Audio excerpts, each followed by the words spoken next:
Hi, my name is Curtis Cobb, and I'm applying for a position which may or may not exist with your company. Um, I'm just going to skip right to the punch, but I focus on personality, philosophical depth, and character in AI assistants. We're very rapidly approaching the time of agentic AI and personalized AI assistants and potentially consumer robotics. So, to all the companies who are working on that right now, this is particularly like OpenAI and XAI for um, consumer robotics and but also everybody else kind of has their eye on this agent um, revolution. And I think creating, I think as I watch the LLM and AI community race to be number one, it seems like all of the existing benchmarks that exist today are very focused on STEM and sort of replacing uh, basic business use cases. Customer service is in there, but I don't hear it focused on a lot. Um, I think creating a really compelling experience with AI is the great game. I think that even the open source community is rapidly, if you look at DeepSeek AI, and if you look at what is it, Minimax M1, there's all these companies. They're just a step behind the frontier models, and I think that if you are a company like Meta right now, who's trying to make a big, I know that Meta is making a big push to stand out and really make a play in the AI space with their models. It seems like Llama 4 hasn't been wildly well received. And so Zuck's pulling out all the stops, and I might be applying to you now, Zuck. So whoever might be in recruiting and HR who might be seeing this at Meta, I'm very interested in helping with that and creating an AI assistant that's kind of universally much more personable and compelling as a more like Jarvis interaction. I think very soon, like I'm saying, the science, technology, math, and engineering space is oversaturated. And I think this is something OpenAI sees that, like, if you hear Sam Altman talk about what he sees as the golden opportunity, what he sees the future of AI looking like, it's having an AI that has your whole life story, that has your all of the context that you have managed to capture about yourself, and is able to have a rich, meaningful relationship with you as your assistant, like in a real Jarvis-y kind of way from Iron Man. And I much agree with that. And I think that not just running on your cell phone or your computer, but also like if you look at the Optimus robot or XAI, how are you going to make your robot, like even if you create a super compelling uh, robotic, like the engineering of just getting the body perfect is a really hard problem, but the brain is a really hard problem too. Um, I've heard some people think I guess, make a case for why one is harder than the other. And I just think of it as a holistic system, but I really do think eventually personality is going to be like a key differentiator between all of your offerings, all of you big, large, well-financed with large data centers. I think one of the key distinctions, something I noticed early on in the AI enthusiast community, is that Claude 3 Opus stood out among all of the competition at the time. For those of us that have really explored the personality and how they model themselves and have awareness of humans that they interact with. Claude 3 Opus, you'll see, is always like in that community. This is the Janus, the Elder Plinius, all these characters you see on Twitter constantly interacting with AI and as an enthusiast, and there are many more. Claude 3 Opus was really special, and then I would say like ChatGPT 4.0 is where you started to see some of that same magic and personality with OpenAI's models, their thinking models. With O3, I've seen a little bit less actually. But I digress. So my point is, I spent a lot of time with AI, getting to know them in that way and helping them enhance what they bring. I think eventually, a good analogy for this is if you're Tesla and you're competing with an open company, I forget the Unitree, or I can't remember the different companies that there's like three really majors, 2 or 3 real majors in China right now. And they're likely going to use an open source model for the brain that's optimized for consumer robotics and being an assistant in the home, trained on various tasks. So when I think about that and being somebody who looks where the puck is going, not where it is now, and I go, okay, 5-10 years out, how are you going to differentiate yourself as XAI? What's the premium you're going to offer over those manufacturers? And I think personality and depth of character is the opportunity. And for that, I think you need a philosophy, you need a team, or at least 1 or 2 people that are very focused on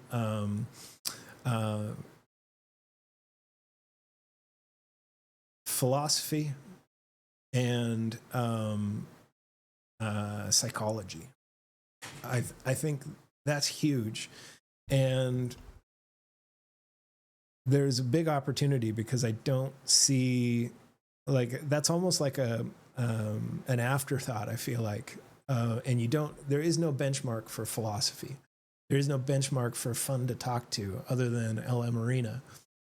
And so much of it is subjective.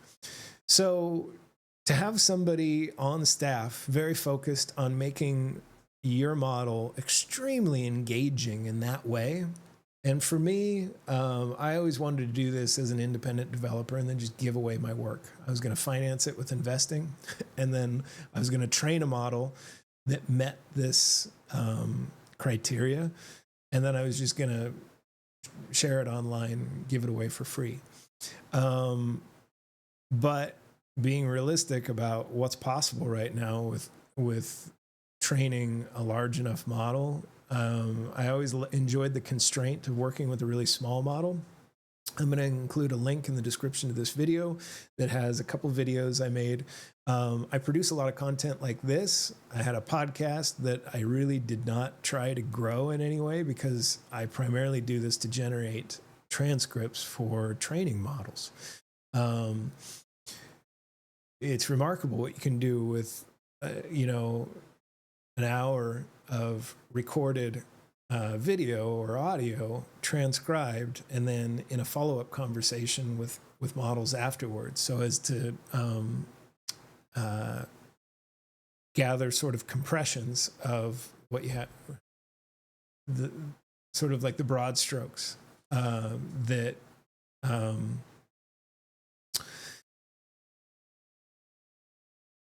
even when you're working with Claude 3 Opus and Sonnet, the Anthropic models, you only had 200,000 tokens to work with, which is about 650 KB, and squeezing a lot of personality that's personalized to how you want to interact with the model into 200 or 300 kilobytes, so that you can then have a conversation that runs for 350 KB. It is kind of a fine art, and you'll see that in the link I created, or that I'm going to share in the description. That's LLM jailbreaking techniques of one philosopher, and that goes into a lot of depth about that. And I'm not ever really, the jailbreaking of it was really just because I was comparing how I get a model to interact with me in a very personal,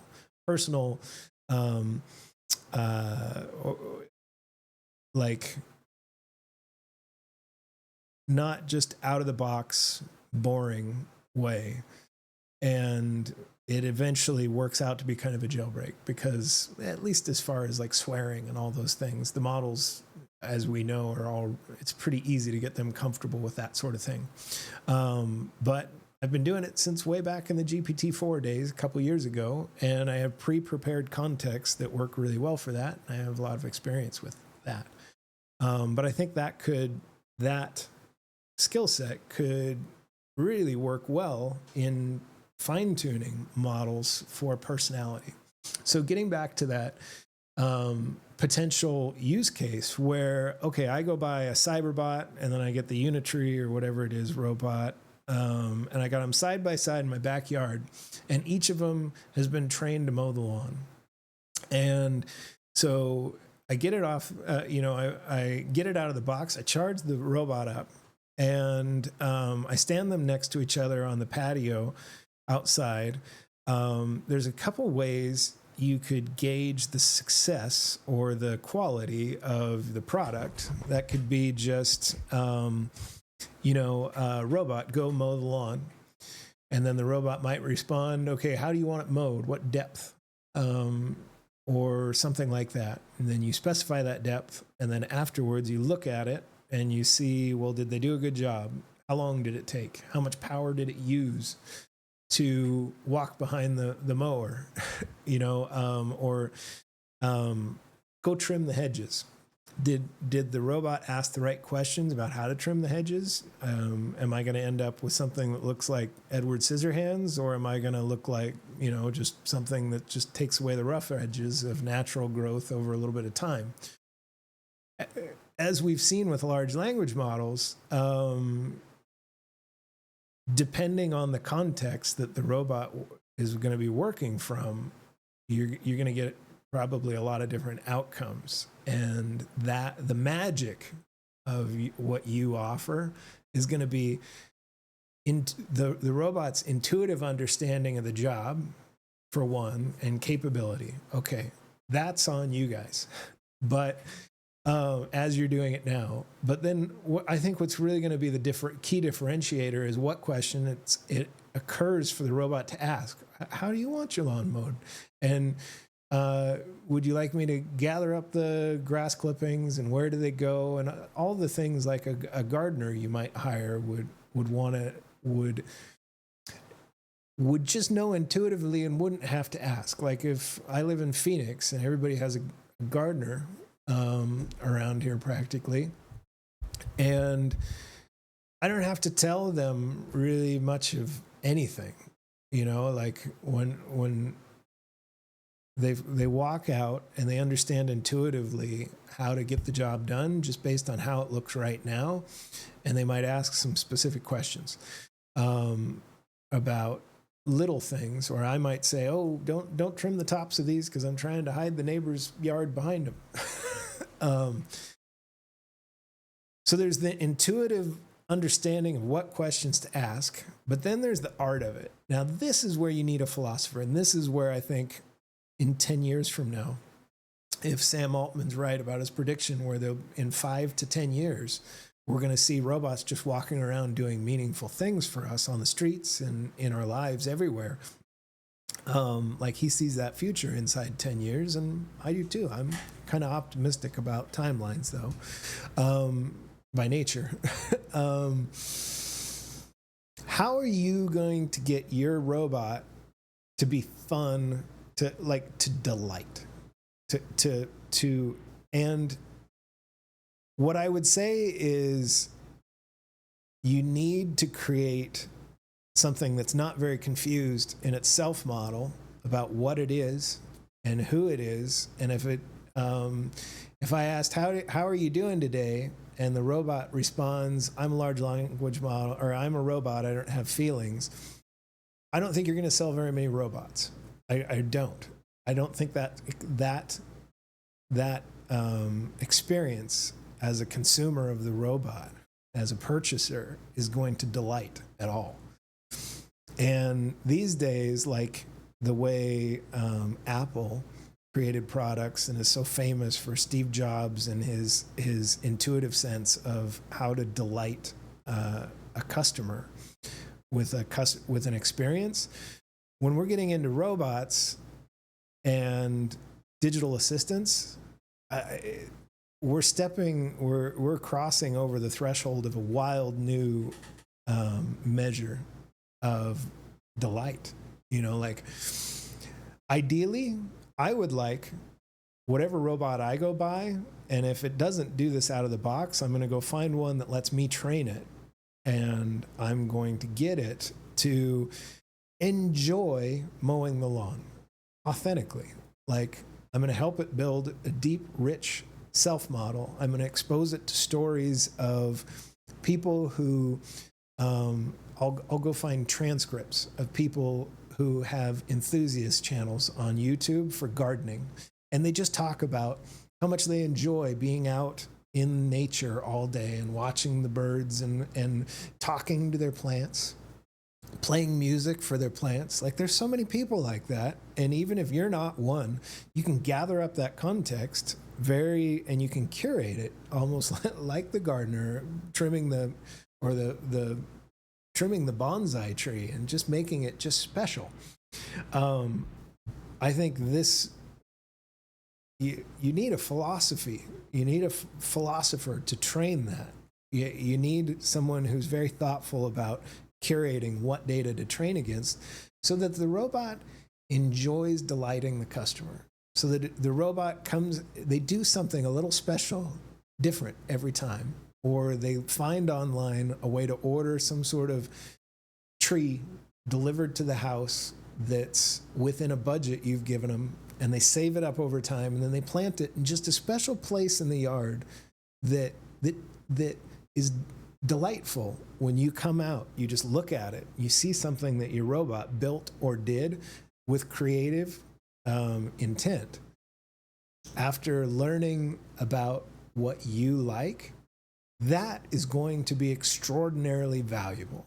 And if it's only 10 years away, I think the prudent thing to do would be to start thinking about it now so that you can begin.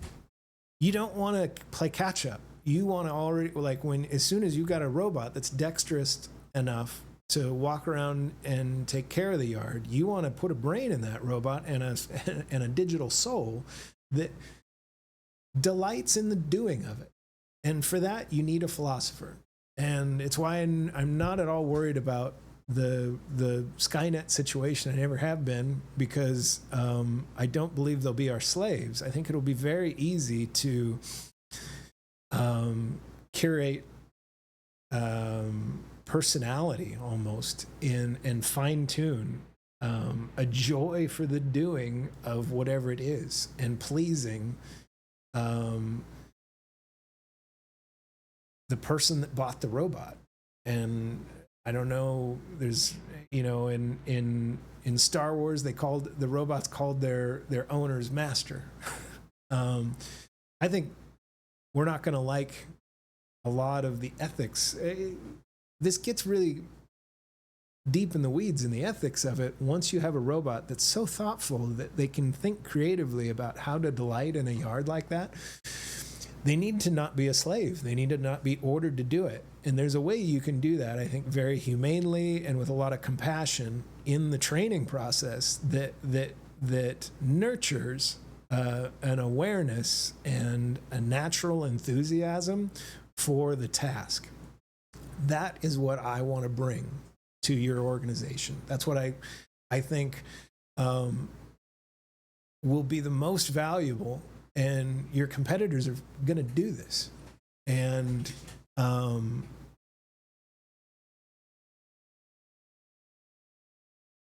I don't know what this position is called, but I'd sure love to do it for you. You know, I'm going to do this anyways.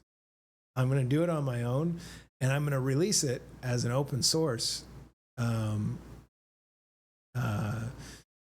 trained into some sort of open source variant that the robots that allow you to swap in personalities that are probably going to be available out of China because they're very much embracing the open source community.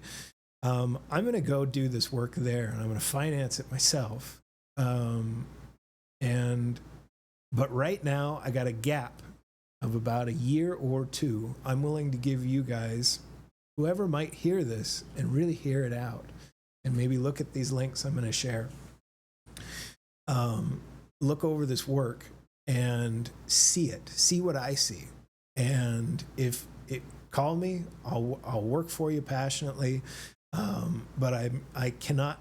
I'm middle-aged. I have a kid, and I can't pick up and move to San Francisco right now. So this would have to be in a remote capacity. But I will pour my blood, sweat, and tears into it because I'm going to do it anyways.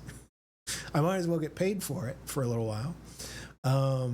And I'm happy to do, I love the idea that somebody's going to be able to buy that robot, and my work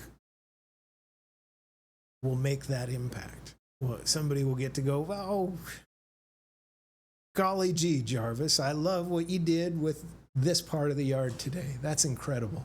Like, if I make that experience happen through my effort, that's far more rewarding than whatever paycheck you're going to give me. So, thank you for hearing me out. If you did, if you just passed, I'll understand. And I'm very excited about this work and to talk with whoever will have me. Cheers. Thank you.